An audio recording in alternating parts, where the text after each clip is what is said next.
Whatculture. "Riddle me this, Batman," said one of Gotham's most inept hand-to-hand fighters and most brilliant minds. The Riddler, or ENIGMA, LOL, has been a big part of every adaptation of The Dark Knight, and remains a pretty important part of the comics too. Also, as his history stretches back really rather far, he's become something of a big fish amongst the on and off inmates of Arkham Asylum. But it's also littered with weird turns in character, off-center portrayals, and mistakes that DC Comics have tried desperately to cover up.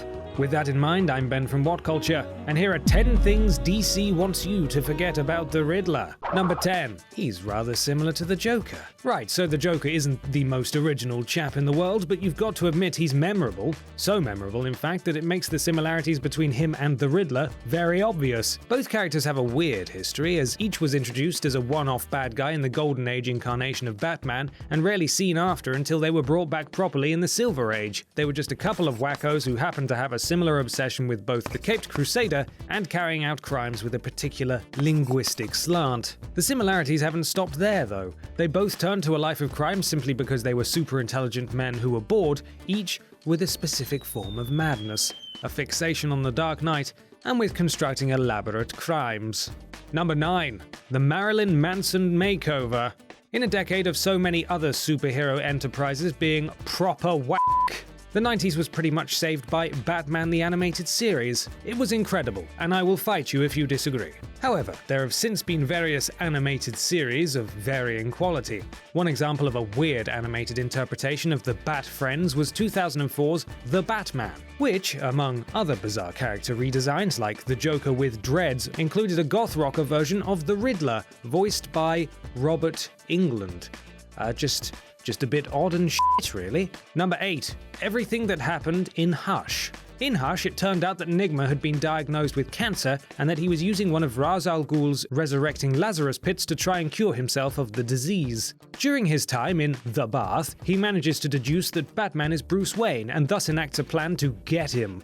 Teaming up with Dr. Thomas Elliot, Bruce Wayne's childhood friend, Riddler seeks multiple baddies on the Dark Knight. It doesn't work out, as these things tend not to, and after things go sour for our villain, he gets beaten to a pulp by Elliot and is stripped of his deductive powers. Eventually he manages to get himself out of this mess, but it was a weird time in the Riddler's life in general, and not one that seems to have affected any of his later appearances. Number 7. Riddler Reformed. After having been in a coma for nigh on a year following the Hush beating, the former villain awakens to find himself cured of insanity and yet still in possession of his immense intellect. At first, Riddler acted as a private consultant hired to work out crimes and mysteries that nobody else could fathom. Inevitably, this leads him to having encounters with both Batman and the extended Bat family, slowly earning their trust and eventually becoming a valued ally in their fight against the scum and villainy of Gotham City. It was all good fun until someone decided they were bored of the reformed Riddler and sent him back to being a bad guy for no real reason. Number 6. His dad abused him. During his time recuperating after having 7 shades kicked out of him, he recovers the repressed memories of his upbringing under his single father.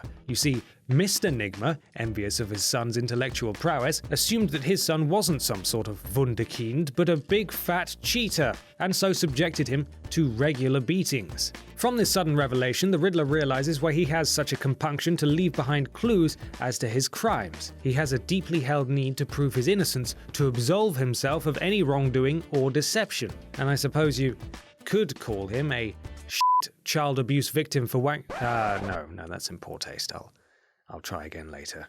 Number 5. Some of his riddles are really, really terrible. The Riddler has told a lot of terrible riddles in his time, which is pretty bad when you consider it's what his entire personality is based around. You could argue that it's down to the deep-seated need to get caught, but his crimes are all based on making riddles. So if he can't even manage that, what hope does he have for anything else? I'll leave you with one of his best. What people are always in a hurry? Russians. More of a joke than a riddle. Number 4. Jim Carrey. Some of the 90s Batman films were utter shit. Some weren't so bad. Joel Schumacher's Batman is utter shit. Can I persuade you to take a sandwich with you, sir? I'll get drive-through. One of the symptoms? Jim Carrey's over-the-top rendition of the Riddler. In the comics, the Riddler is a bit Joker-like, but when it comes to how they act, they're radically different. The Riddler is a lot more grounded in his insanity, spending less time running around giggling like a maniac, Jim, and more time being quietly confident in his fiendish death traps. Apparently, Ace Ventura didn't get the memo, and when playing Edward Nygma in Schumacher's film, decided to go full The Mask on the character. I suppose you could call him a shit Riddler for wankers. Hashtag shit Riddler for wankers. Nailed it. Number 3.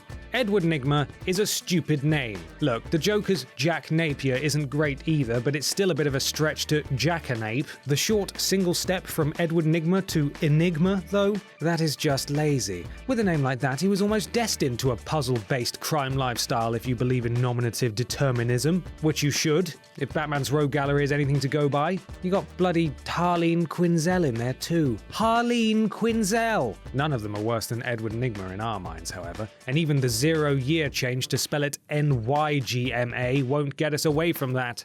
Never forget.